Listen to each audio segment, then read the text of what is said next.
신인류가 온다 컨텐츠는 신간도서 신인류가 온다를 각색하여 제작하고 있습니다. 인류와 지구가 마주한 위기의 해법으로 인류 의식 변화의 중요성을 알리고자 컨텐츠를 제작하고 있습니다.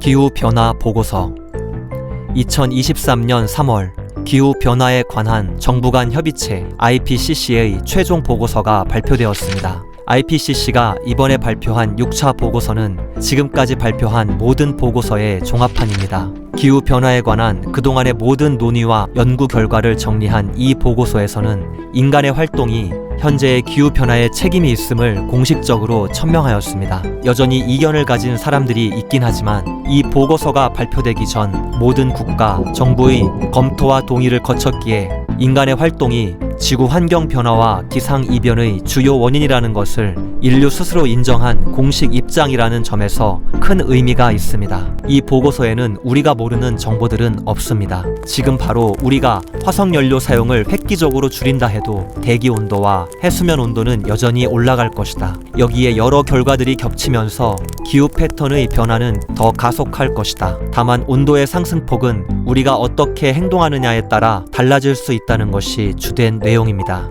지금의 추이라면 2030년에서 2050년 사이 펼쳐질 기후변화의 시나리오는 대체로 1.5도, 2도 혹은 그 이상 상승하는 세 방향으로 나뉩니다. 최악의 파국적인 결과를 피하려면 온도 상승을 희망 수준인 1.5도 정도로 방어하고 2030년까지 이산화탄소 배출량을 절반으로 줄이며 2050년까지는 지구 대기에 추가되는 이산화탄소 순 증가량을 0으로 만들어야 합니다. 기후 전문가들에 따르면 탄소 제로 또는 넷 제로라고 하는 이 목표는 매우 어렵지만 불가능한 것은 아니라고 말합니다. 이 보고서는 앞으로 10년 내에 연쇄적으로 발생 가능한 기후변화 시나리오에 대해서도 심각하게 이야기하고 있습니다. 기온 상승으로 영구 동토층이 녹으면서 동토층 아래 저장된 메탄이 대규모로 방출될 것입니다. 메탄은 이산화탄소보다 10배 이상 강력한 온실효과를 유발합니다. 극지방의 만년빙 면적이 축소되는 만큼 태양빛의 반사가 줄어들어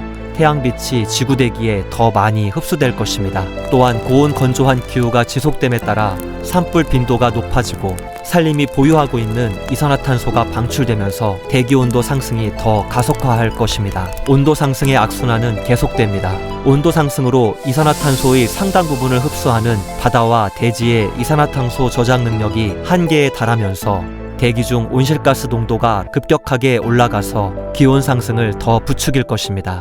해수의 산성화로 바다 생태계가 파괴되면서 식물성 플랑크톤에 기반한 해양의 이산화탄소 흡수 능력이 심각하게 손상되어 대기의 이산화탄소가 더욱 증가하는 악순환이 증폭될 것입니다. 이러한 변화는 단지 예측이 아니라 이미 대규모로 일어나고 있습니다. 우리가 어떤 행동을 취한다고 해도 속도를 늦출 뿐 돌이킬 수 없는 현실입니다.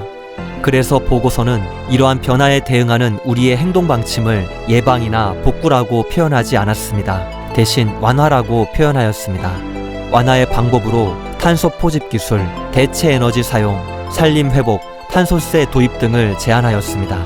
하지만 이 모든 조치를 다 동원해도 우리의 행동이 이러한 변화를 막거나 되돌리지는 못합니다. 단지 우리가 마주할 변화의 충격을 완화할 뿐입니다. 그렇기 때문에 이 보고서가 강조하고 있는 또 다른 행동 방침은 적응입니다. 변화는 피할 수 없으므로 수용하고 대응할 준비를 해야 한다는 것입니다. 극심한 기후변화에 견딜 수 있는 대체 작물을 개발하고 새로운 거주지와 생활 환경을 조성하고 홍수를 비롯한 기후 재난 발생 시 응급 구호와 대응 체제를 준비하는 것을 이야기합니다. 이 보고서는 기후변화의 충격을 완화하고 그 변화에 적응하기 위해서는 모든 국가, 모든 사람의 즉각적이고 적극적인 참여와 협의가 필요하다고 강조하며 끝을 맺습니다. 지금이라는 특별한 시간. 다행인 것은 완화와 적응 모두 기술적으로는 전혀 문제가 되지 않습니다. 이미 이 보고서가 제시한 모든 완화와 적응 방법들을 실행할 지식과 기술을 인류는 가지고 있습니다. 우리에게 주어진 가장 큰 문제는 기술적인 방법이 아니라 어떻게 세계 전역에서 전 국가의 모든 사람들이 즉각적이고 적극적으로 변화를 위해 행동하게 하는가입니다. 우리가 이 위기를 극복하지 못한다면 그것은 원인이나 해결 방법을 모르거나 방법을 실행할 자원이 없어서가 아닙니다. 단지 다 함께 뜻을 모아 선택하지 않았기 때문입니다. 그렇기에 우리가 이 기후위기를 해결하지 못한다면 인류는 더 비통하고 안타까울 것입니다.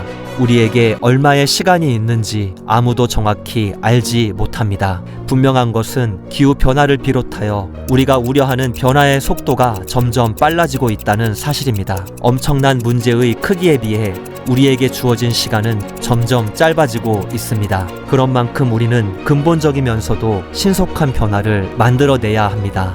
전 지구적이면서 동시에 한 사람 한 사람의 의식과 행동을 바꾸는 근본적인 변화가 필요합니다. 인류 역사의 어느 때에도 인류의 집단적인 선택이 지구와 인류의 미래 방향을 완전히 바꿀 수 있는 지금과 같은 시대는 없었습니다. 지금 이 시대를 살고 있는 우리들은 우리의 선택에 따라 지구의 상태와 인류의 삶이 완전히 달라지는 것을 경험하는 첫 세대이자 마지막 세대가 될 수 있습니다. 이러한 상황이 우리가 살고 있는 이 시간을 지구 역사상 아주 특별한 시간으로 만들고 지금 이 시대를 살고 있는 우리 모두를 아주 특별한 세대로 만들어줍니다. 우리가 좋은 선택을 하고 그 과정에서 인류의 의식이 크게 변화한다면 다음 세대는 이러한 걱정을 할 필요가 없을 것입니다. 만일 그렇지 못해 우리의 문명이 더 이상 지속하지 못할 상태에 도달한다면 이러한 고민을 해야 할 다음 세대 자체가 무의미해질 것입니다. 우리는 이제 어떤 변화를 선택해야 할까요?